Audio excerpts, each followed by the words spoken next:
जोर से बोलना पड़ेगा। अरे क्या कर रहे हो भाई, क्या कर रहे हो? अरे क्या कर रहे हो? अरे जोड़ते करो कचू, जो करना ही है। ये ठीक है, ऐसे ले आनंद। गांव में चारों भाइयों को साफ दे दिया ब्रह्मा जी ने, तुम बड़े नहीं होगे। जितनी जल्दी भजन करना प्रारंभ कर दोगे उतना ही पावरफुल है। भोजन करने से शरीर पुष्ट होता है, भजन करने से आत्मा पुष्ट होती है। इसलिए हे मानवो, अपनी आत्मा को पुष्ट करने के लिए नित्य भजन करो। आज जिस दिन तुम सुन रहे हो उसी दिन से माला करना, भजन करना प्रारंभ करो। ज्यादा से ज्यादा भजन करो।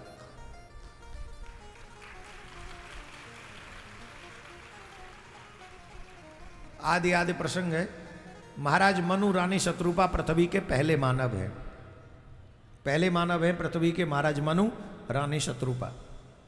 हम महाराज मनु की संतान है, इसलिए मानव कहलाए जाते हैं। उन्हीं की बेटी का नाम था देवहूति। उनका विवाह हुआ कर्दम मुनि के साथ। 9 कन्याएं हुई। 10वीं संतान के रूप में कपिल भगवान का प्राकट्य हुआ। बोलो कपिल देव भगवान जय। कपिलोपाख्यान, जहां जीवन के विषय में बहुत महत्वपूर्ण उपदेश कपिल भगवान ने अपनी मां को दिया। ये इसे कपिल देवहूति संवाद कहते हैं। अद्भुत है, सावधानी पूर्वक सुनना चाहिए।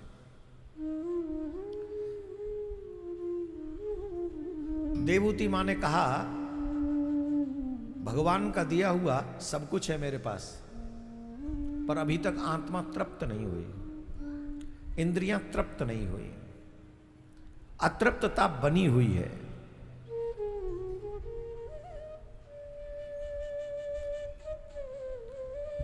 कोई यह 70 साल का है?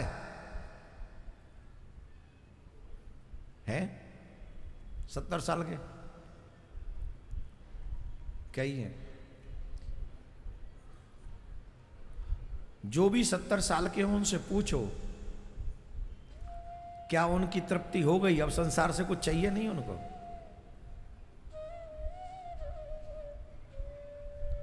आप लोगों के पास जितना है, क्या कानपुर में सबके पास उतना है? तो जब उनके पास नहीं है तो वो भी अतृप्त हैं, पर तुम्हारे पास तो इतना है, क्या तुम इसमें से तृप्त हो? न 70 साल का तृप्त है, न 50 साल का तृप्त है, न 30 साल का तृप्त है, न 1000पति तृप्त है, न लखपति तृप्त है, न करोड़पति तृप्त है, न अरबपति तृप्त है। ऐसे ऐसे आदमी रिश्वत लेते हैं, चपरासी 100 करोड़ का मालिक है, इसके बावजूद भी अतृप्त है। बड़े बड़े पदों पर बैठे हुए रिश्वत लेते हैं। उन्हें इस बात से कोई फर्क नहीं पड़ता कि कोई मर रहा है, कोई गिर रहा है, बस उसके घर भर रहा है। लेकिन वो रिश्वत लेने वाला, करोड़ों करोड़ों लेने वाला, दूसरों को, गरीबों को दुख देने वाला कभी नहीं सोचता कि मैं जब मरूंगा तो इसे यहीं छोड़ के जाऊंगा, जबकि पाप और करके जाऊंगा। कभी नहीं सोचता। वो सोचता है इससे मैं अपने बच्चों को बड़े बड़े संसाधन दे पाऊंगा। दूसरों के बच्चों की रोटी छीनकर अपने बच्चों को रोटी खिलाने वाला व्यक्ति कैसे सुखी कर सकता अपने बच्चों को? संभव है? भगवान अंधा है, भगवान बुद्धि नहीं है भगवान में, वो देख नहीं रहा है। न चोर तृप्त है, न राजा तृप्त है, न प्रजा तृप्त है, न प्रशासनिक अधिकारी तृप्त है, कोई तृप्त नहीं। कोई तन दुखी, कोई मन दुखी, कोई धन बिन फिरत उदास, थोड़े थोड़े सब दुखी, बस सुखी राम के दास। जो भगवान का हो गया वो सुखी हो गया, और जो भगवान का नहीं हुआ वो दुखी ही है।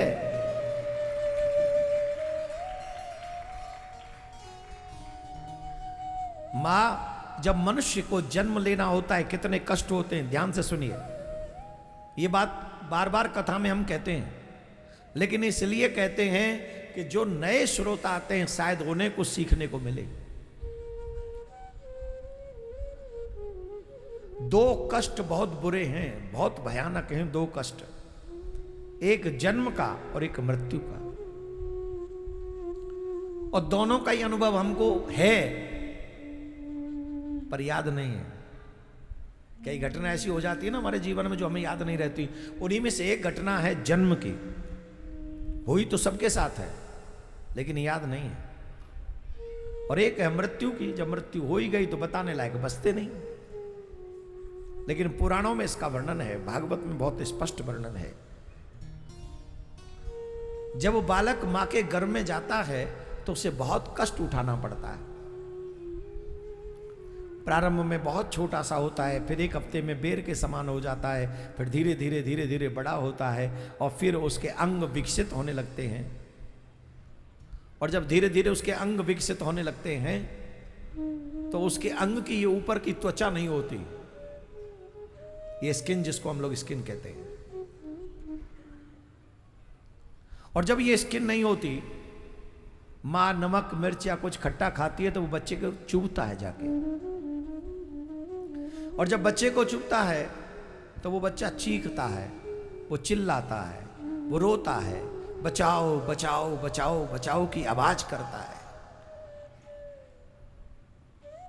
लेकिन उसकी आवाज को सुनने वाला वहां कोई नहीं है।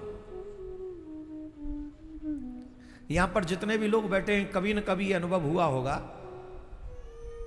कभी उंगली कटी होगी या नाखून की चिट उखड़ी होगी, उस पे नींबू लग गया, मिर्च लग गई, नमक लग गई, दर्द हुआ कि नहीं हुआ? होता है कि नहीं? साबुन भी लग जाए, शैम्पू भी लग जाए, दर्द होता है कि नहीं? जोर से बोलो। ये थोड़ा कटा है तो इतना दर्द होता है, वहां तो सारा ही शरीर कटे के बराबर है, वहां कितना दर्द होता होगा, कितनी पीड़ा होती होगी। चीखता है, बिलबिलाता है, पर उसकी आवाज नहीं सुनता कोई, कोई नहीं सुनता। रहता कहां है? अंधेरे में, घोर अंधेरे में। उस गर्भ का क्या कष्ट होगा।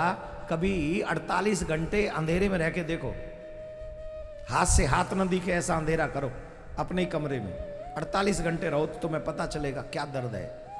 हाथ से हाथ नहीं दिखता है, उस छोटी सी जगह में रहता है जहां मूवमेंट नहीं कर सकता, वो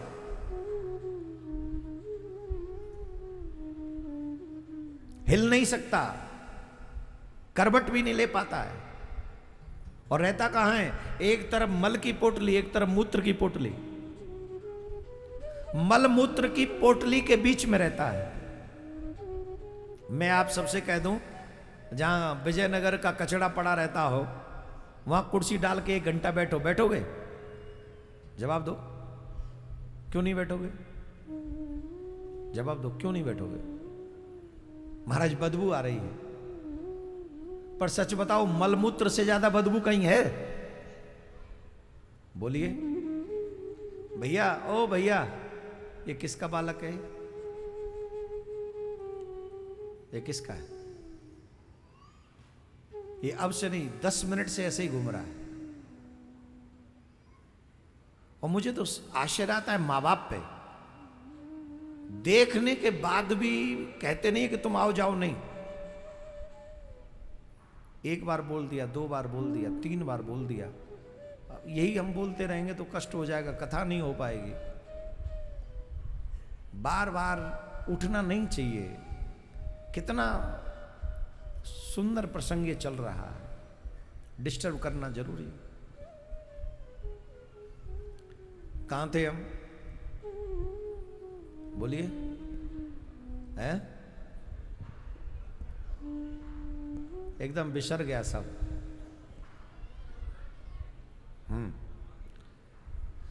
विजयनगर में कचड़े के पास आप आधे घंटा नहीं बैठोगे, लेकिन मलमूत्र में मां के गर्भ में 9 महीने रहना है। क्योंकि अब निकल आए हैं, इसलिए उसके बारे में सोचना नहीं है।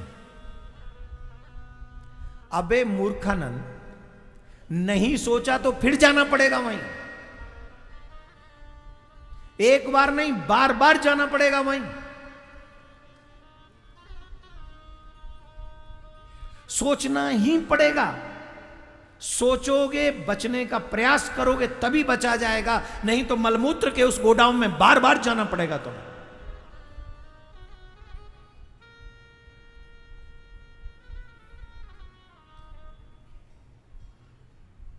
ऐसे ही नहीं रहता, उल्टा लटका है, उल्टा, सर नीचे पैर ऊपर। ये अनुभव सिर्फ उनको होता है जिनकी नॉर्मल डिलीवरी होती है।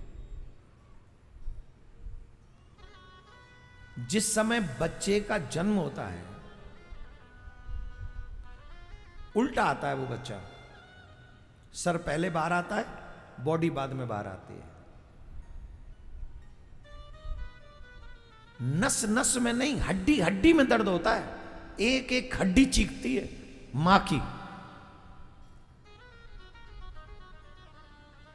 और उस समय मां कसम खाती है, हे भगवान मेरे प्राण बचा लो, मैं दोबारा कभी मां नहीं बनूंगी। ये मां कसम खाती है उस समय, इतनी दर्द इतनी वेदना होती है उसे। अब आप कह रहे होंगे ये तो मां को वेदना हुई, बच्चे की वेदना सेम डुक्टो उसी लेवल पे होती है वो दर्द बच्चे को।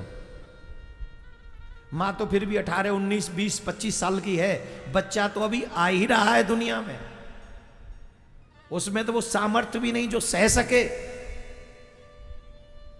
तब चीखता है भगवान मुझे बचा लो, मुझे बचा लो, मुझे बचा लो, मुझे इस नरक से निकालो। तब भगवान कहते what is the my profit, मेरा क्या लाभ, तू मरे या जिंदा रहे मेरा क्या मतलब। प्रभु कृपा करो, आप दीन बंधु हो, आप भक्त वत्सल हो। बोले ठीक है हम तुझे बचा लेंगे, हम तुझे भेज देंगे संसार में, पर बता मुझे क्या मिलेगा, मैं आपको क्या दे सकता हूं। बोल दे सकता है, जब मैं तुझे मानव बनाकर भेजूं तो अपना कल्याण करना, उस कर्म में लग जाना जिसके बाद दोबारा यहां ना आना पड़े जहां तू इतना दुख पा रहा है। अभी तू जितना दुख पा रहा है इस नरक में तुझे दोबारा ना आना पड़े, ऐसा कर्म करना। भगवान मैं ऐसा ही करूंगा। मैं कैसे मानूं? बोले मैं वचन देता हूं, मैं प्रतिज्ञा करता हूं, मैं ऐसा ही कर्म करूंगा जिसके बाद मुझे दोबारा ये जन्म न लेना पड़े। पर आपसे भी एक प्रार्थना है, मैं जैसे ही पृथ्वी पे जाऊंगा भूल जाऊंगा, बस कृपा करके आप मुझे याद दिला देना। भगवान ने कहा हम याद दिला देंगे।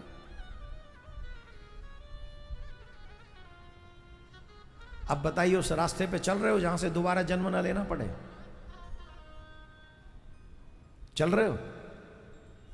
वही खाना गलत, वही रहना गलत, वही कमाना गलत, वही बोलना गलत।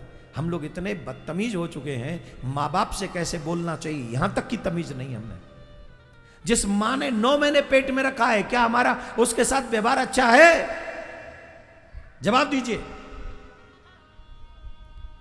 ये जितने भी यंगस्टर्स बच्चे बैठे हैं, लिसन टू मी, हम माँ बाप से कैसे बात करते हैं, हम संत महात्माओं से कैसे बात करते हैं, हम अपने ग्रंथ के साथ कैसा संवाद करते हैं।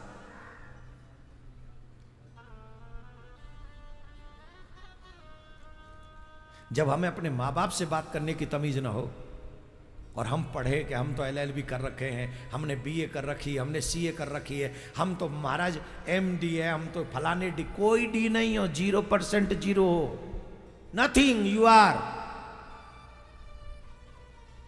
तुम तो उस गधे से भी गए गुजरे हो जो गधा अपने मां बाप के आगे कम से कम साथ तो चलता है।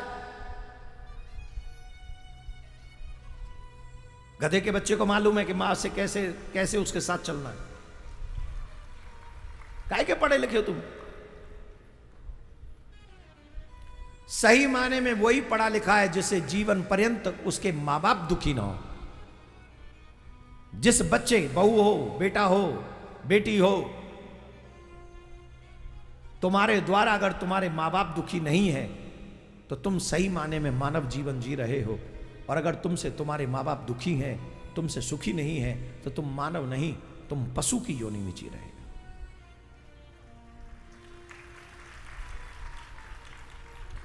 हम लोग बेटा बेटी इसीलिए थोड़ी कि मां बाप की संपत्ति के मालिक बन जाएंगे, इसलिए है कि मां बाप को दुखी नहीं होने देंगे, इसलिए हम मां बाप के संतान हैं। ये करो, ये प्रयास करो, और हमारी बातों को ऐसे ही मत ले लेना। आज भी त्रेता युग के बाद राम की पूजा इसीलिए होती है, और आज भी त्रेता युग के बाद भी रावण इसीलिए जलाया जाता है। राम जी में और रावण में यही अंतर है, रावण वैसा ही है जैसे आजकल के लोग हैं, और राम जी वैसे हैं जैसे आजकल के लोग बहुत ज्यादा नहीं है। सौतेली मां के कहने से 14 वर्ष के लिए वन को चले गए। तुम्हारा बेटा तुम्हारे कहने से गलत दोस्तों का संग तक नहीं छोड़ता। बोलो छोड़ता हो तो ईमानदारी से बताओ, तुम ज्यादा अच्छे लगते हो कि तुम्हारे बच्चों को तुम्हारे बच्चों के फ्रेंड? जवाब दो। हम माँ बाप से बुरा किस लिए व्यवहार करते हैं? सिर्फ फ्रेंड्स के चक्कर में। वो फ्रेंड्स जो तुम्हारी नोटों की गड्डी में तुम्हारा साथ देंगे, विपत्ति पड़ने पे लात मार के भगा देंगे तुमको। माँ बाप उस दुख में भी तुम्हारे साथ खड़े होंगे। बोलो राधे राधे।